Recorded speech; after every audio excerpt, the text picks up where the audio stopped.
Hey guys, welcome back to my channel. So days 13, 14 and 15, today is day 15. I have decluttered and I do have a few things to show you, but I thought today I'd also talk a little bit about getting rid of stuff as you declutter. So it can be very difficult to manage the amount of stuff you have in your house as you are trying to get rid of it.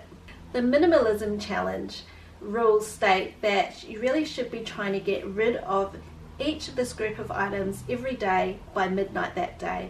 Now for me that's not that practical. I have two kids, both of them are sick at the moment, and I don't want to be running all around town dropping things off every day. So I have come up with a different way of organizing and managing what I'm decluttering to get out of my home. But firstly, I'll just quickly show you what I've decluttered over the last 3 days.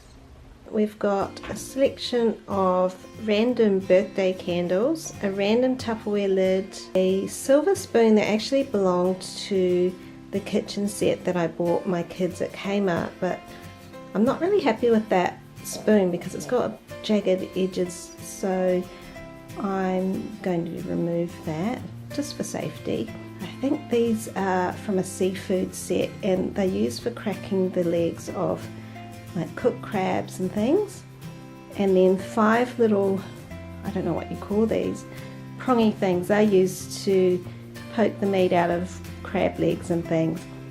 And then we've got some leftover cupcake cases that came in one of those pre-made, I think it was Dory cupcakes we made for a play date my son had. So day 14, and these are all the things I've got here. I've got this clothes rack, I've got a reusable bag, I've got 5 long sleeve baby onesies that I'm not using. They're press stub ones and my baby's so wriggly that I have to use zip ups on her. Some old papers and artwork, a couple of pairs of old trackies that I wore when I was pregnant and they're way too loose, an old blue ironing board cover, a purple bath toy which doesn't work anymore, the other paper plane which my son found which can go in the bin, and a pair of slippers that doesn't fit my son anymore.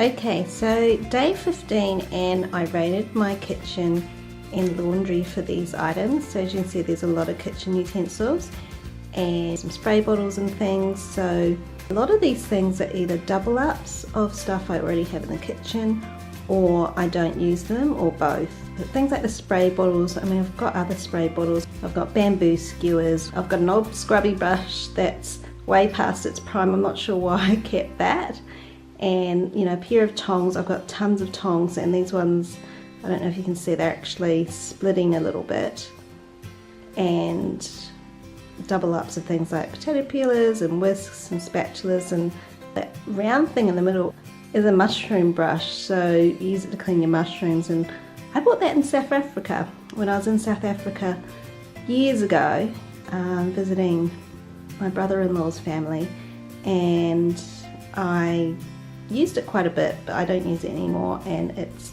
looking rather weary. When you declutter, you need to categorize things as you declutter them so that you can manage how you're going to get rid of them. Otherwise they'll just pile up and become a big cluttery mess in the area that you've set aside to put your decluttered items. And that kind of defeats the purpose of decluttering in the first place, because it just creates another mess elsewhere in your home.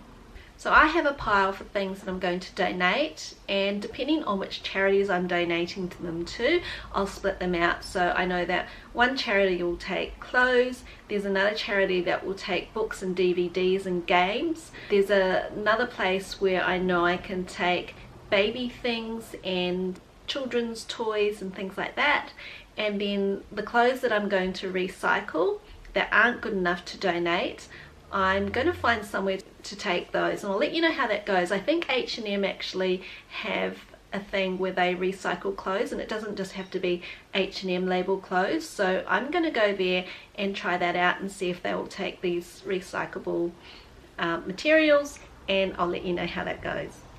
And then of course anything that can be recycled straight away, like plastics or paper, I'm putting in the appropriate recycling bins, and then anything that is clearly rubbish is just going straight in the rubbish, so that's not hanging around my house. So for me, this challenge is getting harder, and I think it's mainly due to the fact that I actually decluttered around sort of Christmas, New Year. So this time I knew that I still had a lot that I wanted to declutter, which is why I wanted to do this challenge, but I knew it was going to be a little bit harder this time because I'd already gotten rid of a whole lot of stuff earlier in the year. So I'm not sure what's going to happen by the time I get to day 30, but obviously I'm not going to just get rid of stuff just for the sake of completing a number quota for the challenge. So guys, I hope you found these tips helpful.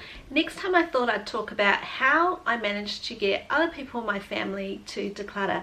So my husband's even getting in on the act, and as you saw in one of my previous videos, which I'll link above, my son has been decluttering his room as well with a little bit of help and encouragement from me. So I'll talk about that in my next video. The next few days I'll be Instagramming what I'm decluttering, so I won't be doing a video every day, but check on my Instagram, and I'll also post it on my Facebook page, and I'll link those below for you. If you've enjoyed this video, please give it a big thumbs up, and remember to subscribe if you're new. I upload videos every week, and the month of June I've been doing a few more because I'm decluttering every day in June.